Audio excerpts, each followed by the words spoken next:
سامعین محترم، آج ربیع الاول کا مبارک اور مقدس دن ہے۔ اس یوم مبارک میں وہ ہستی اس دنیا میں ظہور پذیر ہوئی جس کی جلوہ نمائی کے لیے یہ کارخانہ دنیا بنایا گیا۔ سامعین محترم، آج ہم نے اپنے آقا سے عہد غلامی کرنا ہے اور اپنی محبت کا اظہار کرنا ہے۔ جہاں تک بات حضور کی جشن و ولادت کی ہے تو اللہ تعالیٰ نے قرآن مجید میں فرمایا ہے کہ وَرَفَعْنَا لَكَ ذِكْرَكَ، اے محبوب ہم نے آپ کا ذکر بلند کیا۔ یہ ڈنمارک کے لوگ جو مرضی کرتے رہیں حضور علیہ السلام کی عظمتوں کو نہیں مٹا سکتے۔ چاند کی طرف منہ کر کے تھوکنے سے اس کی نوری کرنوں کو میلا نہیں کیا جا سکتا۔ وہ حرا کا چاند، وہ عرب کی روشنی، وہ حضرت آمنہ کا راج دلارا جس کے سر پہ ورفانا کا تاج میرے رب نے سجایا ہے، اس کی عظمتوں کو کون گھٹا سکتا ہے؟ رہے گا یوں ہی ان کا چرچا رہے گا، پڑے خاک ہو جائیں گے جل جانے والے۔ سامعین محترم، آج تو ماحول کی تازگی بتاتی ہے جیسے حضور کل ہی گزر کے گئے ہوں۔ زمین سے آسمان تک، آسمان سے لامکاں تک ہے۔ کہاں کھلے تھے گیشو یار نے، خوشبو کہاں کہاں تک ہے۔ اتنی تذکرہ ہم نے کسی کا ہوتے نہیں دیکھا جتنا ہمارے حضور کا ہو رہا ہے۔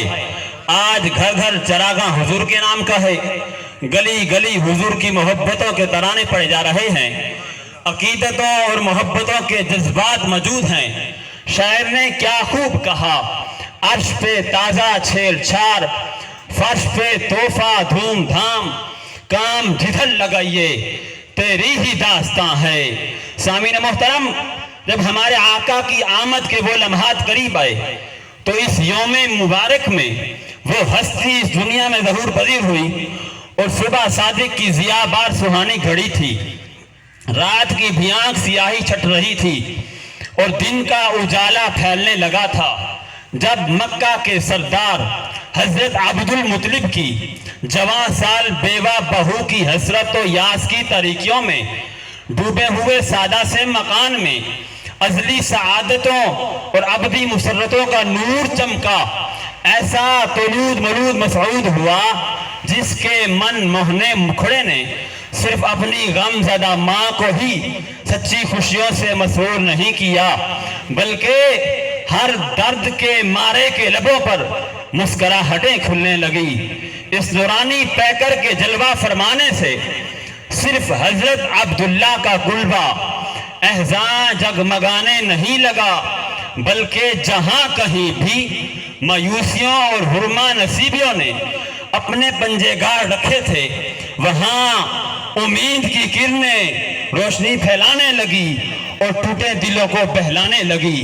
صرف جزیرہ عرب کا بخت خفتہ ہی بیدار نہیں ہوا، بلکہ انسانیت جو صدیوں سے ہوا و ہوس کی زنجیروں میں جکڑی ہوئی تھی اور ظلم و ستم کے آہنی شکنجوں میں کسی ہوئی کرا رہی تھی، اس کو ہر قسم کی ذہنی معاشی سیاہی کا مسودہ جاں فضا ملا۔ فقط مکہ و حجاز کے خدا فراموش باشندے خدا شناس اور خود شناس نہیں بنے، بلکہ عرب و عجم کے ہر مکین کے لیے میخانہ معرفت کے دروازے کھول دیے گئے اور سارے نور انسانی کو دعوت دی گئی۔ جس کا جی چاہے آگے آئے، اس میں طہور میں جتنے جام نوش جاں کرنے کی ہمت رکھتا اٹھائے اور اپنے لبوں سے لگائے۔ طیور خوش نواز مزمہ سخن ہوئے کہ خزاں کی چہرہ دستیوں سے تباہ حال گلشن، انسانیت جو سرمدیوں سے آشنا کرنے والا آ گیا۔ سر بغیر باں غنچے خوشی سے پھولے نہیں سما رہے تھے کہ انہیں جگانے والا آ گیا اور جگا کر شگفتہ پھول بنانے والا آ گیا۔ افسردہ کلیاں مسکرانے لگی تھی کہ ان کے دامن کو رنگ و نکات سے فردوس بداماں کرنے والا آ گیا۔ سامعین محترم، حضور علیہ السلام نے فرمایا، قال رسول اللہ صلی اللہ علیہ وسلم، انما انا قاسم واللہ یعطی۔ حضور تاجدار کائنات صلی اللہ علیہ وسلم نے فرمایا بے شک میں تقسیم کرنے والا ہوں اور اللہ مجھے عطا کرنے والا ہے۔ احباب ذی وقار، اس حدیث مبارکہ سے پتہ چلا کہ رب کائنات نے اپنے حبیب کو تقسیم کرنے والا فرما کر یہ بتا دیا کہ آئے لوگو، اگر کوئی حسن خلق چاہتا ہے تو در مصطفیٰ پہ آئے، عطا رب کرتا ہے، تقسیم مصطفیٰ کرتے ہیں۔ ارے اگر کوئی دولت چاہتا ہے تو در مصطفیٰ پہ آئے، عطا رب کرتا ہے، تقسیم مصطفیٰ کرتے ہیں۔ ارے اگر کوئی جنت چاہتا ہے تو در مصطفیٰ پہ آئے، عطا رب کرتا ہے، تقسیم مصطفیٰ کرتے ہیں۔ اگر کوئی توبہ کی قبولیت چاہتا ہے تو در مصطفیٰ پہ آئے، توبہ قبول رب کرتا ہے لیکن مصطفیٰ کے وسیلے سے کرتا ہے۔ دعا ہے کہ رب تعالی ہم سب کو حضور علیہ السلام کی محبت میں رکھے۔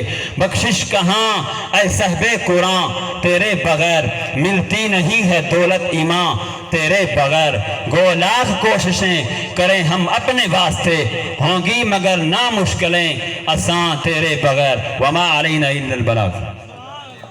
ماشاءاللہ صاحبزادہ محمد احسان سعیدی صاحب بہت سونا بیان کریں دے پہ ہن، جو ہر چیز ہے میرے رب دی تے او مالک محمد مصطفیٰ کو بنا تے چھوڑی، جو محبوبہ اے ہر شاہ میں تے کو دیتی، تو جی کو چاہے دے میں تے کو مالک بنا چھوڑی۔ اچھا ہم کوئی اٹھی تے پوچھے جا مولی صاحب